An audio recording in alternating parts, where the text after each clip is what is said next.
देखो, एक अच्छा चरित्र जो होता है वो कम से कम 1,000 ठोकर खाने के बाद आता है।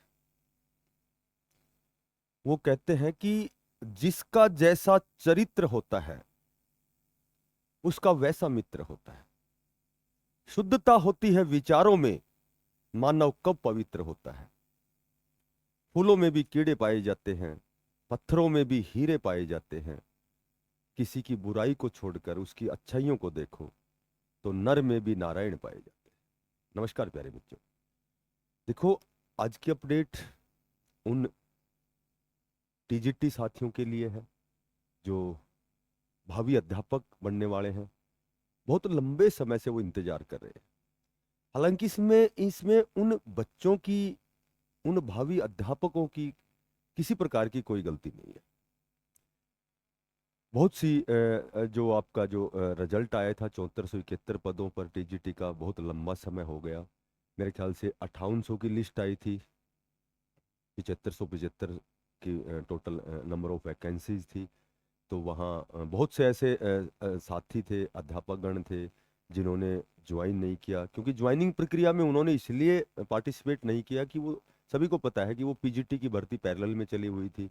उन्होंने डॉक्यूमेंट्स वेरिफिकेशन टीजीटी का भी करवाया था, और पीजीटी में होने के बाद तो जाहिर सी बात है वो अपर लेवल पे जाएंगे, कोई टीजीटी की बजाय पीजीटी में जाएगा। तो वो सारी बातें तो हमारी बहुत कई बार हो चुकी हैं। यहाँ वो 5 जो सब्जेक्ट थे उन पर रिवाइज आंसर की का केस चला हुआ था कोर्ट में। ठीक है। तो कोर्ट में केस चला हुआ था। तो पहले तो HSSC आयोग द्वारा 3 महीने का समय मांगा गया। उसमें मेरे ख्याल से जहां तक मुझे ध्यान है 27 अक्टूबर की वो डेट थी। तो 3 महीने का समय मांगा गया कि विद इन, और कोर्ट ने आदेश दिया कि 3 महीने के अंदर अंदर ये जो जो भी किसी प्रकार की जो समस्या है इसको सॉर्ट आउट किया जाए। तो 27 जनवरी, फिर 27, उसके बाद फिर 2 महीने का समय मांगा गया। 27 शायद मार्च हो गया। ठीक है। तो लगातार लगातार इस मामले को लंबा खिंचा जा रहा है। हालांकि कोर्ट द्वारा बच्चों के हित में इस जो ये 5 सब्जेक्ट का जो केस था उसको डिस्पोज ऑफ कर दिया गया था। और HSSC आयोग द्वारा इसमें समय मांगा गया था 3 महीने का, 2 महीने का। तो जब HSSC द्वारा समय अवधि जो है, जो बाउंडेशन जो थी वो कंप्लीट ना होने के बाद भी जब रिजल्ट वेटिंग लिस्ट जारी ना की गई, क्योंकि हम सभी को विदित है कि बहुत ज़्यादा सीटें वैकेंट हैं। सभी को पता है।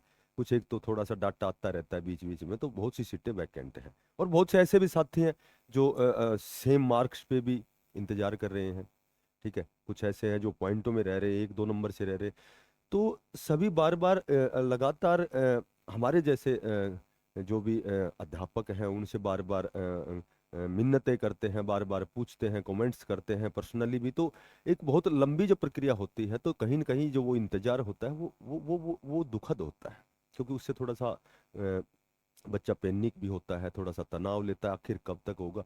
फिर हम क्या करते हैं कि इस तरह की बातें लगभग करते हैं कि भाई रिजल्ट जब आएगा, अब जून की छुट्टियों के बाद यानी जुलाई में आएगा। तो इस तरह की बातें भी हम लगातार, जो भी जिसको जैसी नॉलेज है उस हिसाब से हमारे दिमाग में कुछ भी डाल देता है, तो हम वो कूड़ादान इकट्ठा करके दाएं बाएं ऐसे बातें करते रहते हैं।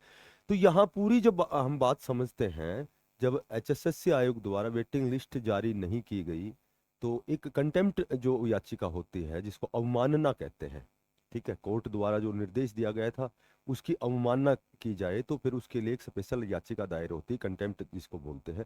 तो वो जारी की, और वो करनी थी, क्योंकि वो तो जाहिर सी बात है, जब समय 3 महीने का मांगा गया तब भी कोई पॉजिटिव रिजल्ट नहीं, 2 महीने फिर मांगे गए। तो ये 14 मई की जो डेट थी, उसमें उसमें यही कहा गया स्पेशल कोर्ट द्वारा कि भाई जब बार बार समय दिया जाता है तो उसके अनुसार आप ये वेटिंग लिस्ट जारी क्यों नहीं करते। तो HSSC द्वारा 29 मई तक का समय मांगा है। ये लास्ट समय मांगा है। हालांकि कोर्ट ने स्पेशल जो चार्ज है 15,000 का वो भी उनको निर्देश दिया है। और ये भी कहा है कि यदि 29 मई तक ये आप वेटिंग लिस्ट या जो भी कंडीशन है, जो भी ये जो प्रॉब्लम है बच्चों की, यदि ये सॉर्ट आउट नहीं होती है, ये वेटिंग लिस्ट नहीं आती है, ठीक है, रिवाइज रिजल्ट होगा या नहीं इस पर तो हम थोड़ा सा बाद में बातें करेंगे।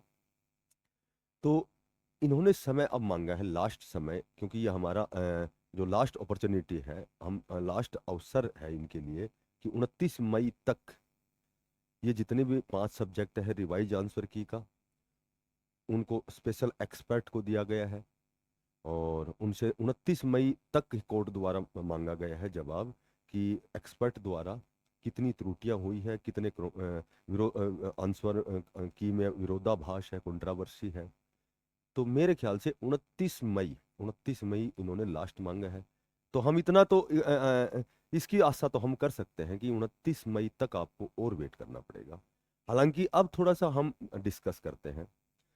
देखो, जब भी हमें कोई समय का बाउंडेशन होता है, जब कोई एग्जाम होता है, हमें 2 या 3 महीने या मैक्सिमम 2-3 महीने, हालांकि एक एक महीने बाद भी एग्जाम हम देते हैं और हम सभी सब्जेक्ट्स की प्रिपरेशन करते हैं।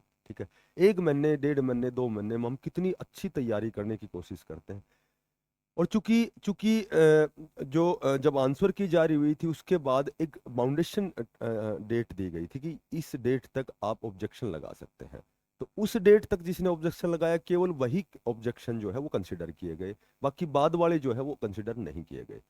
तो हो सकता है सब्जेक्ट में किसी में 5 हो, 7 हो, 9 हो, 2, 4 जो भी हो, तो वो केवल वही कंसिडर किए गए हैं और उन्हीं को लेकर एक्सपर्ट को ये दायित्व दिया गया है कि वो जांचे कि क्या ये क्वेश्चन जो इन्होंने ऑब्जेक्शन लगाई, ये कैंडिडेट के पक्ष में है या फिर जो आंसर की जारी हुई थी वो सही है।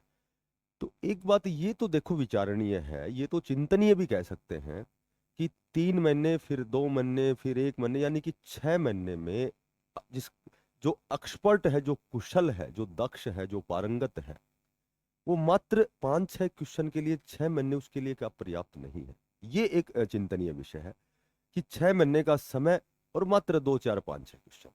और जबकि जबकि एक नौसिखिया जो बच्चा होता है, जो अपने प्रिपरेशन करके एग्जाम को फाइट करना चाहता है, वो सारे सब्जेक्ट पास करे। तो कम से कम ये तो देखो ये विचारणीय मुद्दा है। तो जहां तक मैं समझता हूं कि इसमें इसमें यदि 6 महीने में भी 6 क्वेश्चन की जब सटीकता की जांच नहीं हो रही, तो इसका मतलब जाहिर सी बात है रिजल्ट फिर रिवाइज होने की प्रबल संभावना है। क्योंकि यदि आंसर की के अकॉर्डिंग ठीक होता तो एक्सपर्ट तुरंत प्रभाव से और इसको जो आंसर की थी, जो भी ऑब्जेक्शनेबल जो क्वेश्चन थे, वो तुरंत उस लिस्ट को HSSC आयोग में जारी करते। लेकिन हो सकता है उन्होंने ऐसा भी सुनने में आया है कि एक्सपर्ट ने अपना जवाब दे दिया है। अब इस विषय पर हो सकता है मंथन चल रहा हो, चिंतन चल रहा हो, इस विषय में वार्तालाप होते हों। ठीक है, एक कानूनी टीम द्वारा इस एक एक जिस विषय में ये सोचने की बातें हैं कि भाई जब जब जब 6 महीने तक ही सटीकता की जांच नहीं है, तो जाहिर सी बात है उसमें हो सकता है कि आंसर की में कुछ एक क्वेश्चन ऐसे भी हों जिसमें जो बच्चों को फायदा हो रहा हो। तो लंबा समय की दो ही कारण है। एक कारण तो ये है कि जून की छुट्टियां हैं, हो सकता है कि जून का पूरा महीना निकले और जुलाई से आपकी जो है वेटिंग लिस्ट या ज्वाइनिंग प्रक्रिया जो हो। ठीक है, और दूसरा ये है कि रिवाइज आंसर, यानी कि आपका रिवाइज रिजल्ट हो। हालांकि ये भी सच है कि जो ऑलरेडी लगे हुए हैं उन पर बहुत ज़्यादा दिक्कत नहीं है, क्योंकि बहुत सी सीटें पहले से ही वैकेंट हैं। तो यदि कट ऑफ नीचे भी एक आध नंबर, 2 नंबर नीचे भी आती है, तो उनका हो सकता है, क्योंकि उनके जो मार्क्स हैं वो तो ऑलरेडी पहले ही ऊपर हैं, तो उनके लिए तो बहुत ज़्यादा दिक्कत नहीं है। और बहुत सी ऐसी भी चीज़ें हैं कि 10% वेटिंग भी बन सकती है वित्त विभाग द्वारा मंजूरी लेकर। तो वो जो ऑलरेडी लगे हुए, जिनको इतना लंबा समय हो गया, उनके लिए तो हटाना आसान नहीं है। देखो, लगना जितना कठिन है, हटाना उससे 10 गुना कठिन है।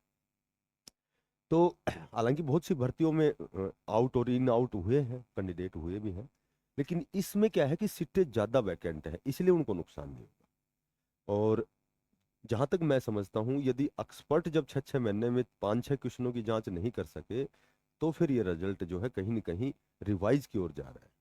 जहां तक मैं समझता हूं, हो सकता है मैं सही हूं या नहीं हूं, लेकिन मेरा अध्ययन कहता है कि इतना लंबा समय लेने का मतलब दो ही कारण है। एक तो ये जून की छुट्टियां हैं, उस शायद हो सकता है जून के लास्ट तक आपकी वेटिंग आए, लेकिन 29 लास्ट डेट दी है और ये HSSC ने स्पेशल ये लास्ट अपॉर्चुनिटी जो कोर्ट से मांगी है। तो बहुत ज़्यादा इस बात की संभावना है, पॉसिबिलिटी है कि 29 तक कुछ न कुछ आपको देखने को मिले। और एक ये समझ में नहीं आता कि 5 सब्जेक्ट पर ही जब वो रिवाइज आंसर की का केस था, तो बाकी सब्जेक्ट की क्या गलती है? क्योंकि सीटें तो वहां भी वैकेंट हैं। उस दूसरे प्रकार के जो सब्जेक्ट हैं उनमें से भी PGT में गए हैं, KVS में गए हैं, चंडीगढ़ शिक्षा विभाग में गए हैं। ठीक है, तो उनमें से भी कैंडिडेट गए हैं, तो सीट तो वहां भी वैकेंट है। मेरे ख्याल से उन सब्जेक्ट की तो कोई दिक्कत नहीं होनी चाहिए, पता नहीं क्यों उसमें भी क्यों दिक्कत है। तो ये एक पेचीदा मामला कह सकते हैं, अनसुलझी हुई जो गुत्थी होती है ना वो होती है। तो इसमें मैटर क्या है, मामला क्या है, इतना लंबा समय क्यों है, ये तो वो विधाता जानता है या फिर ये HSSC आयोग जानता है। तो अब हमारे पास क्या है, हमारे पास केवल इंतजार है, हम केवल इंतजार कर सकते हैं। तो 29 मई तक आप वेट करें, और जैसी भी अपडेट नहीं होगी तब फिर मैं आपके लिए कोई वीडियो बनाऊंगा।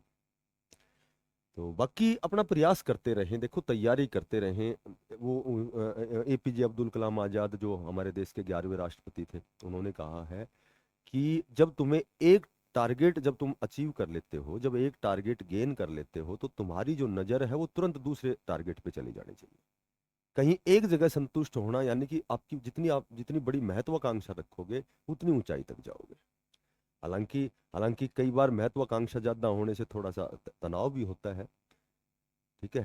तो मैं तो आपको यही कहूंगा कि प्रयास करते रहे, जहां भी आप प्राइवेट संस्थान में काम कर रहे हैं, SSA के तहत हैं, कॉन्ट्रैक्ट बेस पे है, या हरियाणा कौशल रोजगार निगम के तहत है, अपना काम करते रहे, मन करके बच्चों को देते रहें, बच्चों को अपना मन से कुछ न कुछ सिखाते रहें।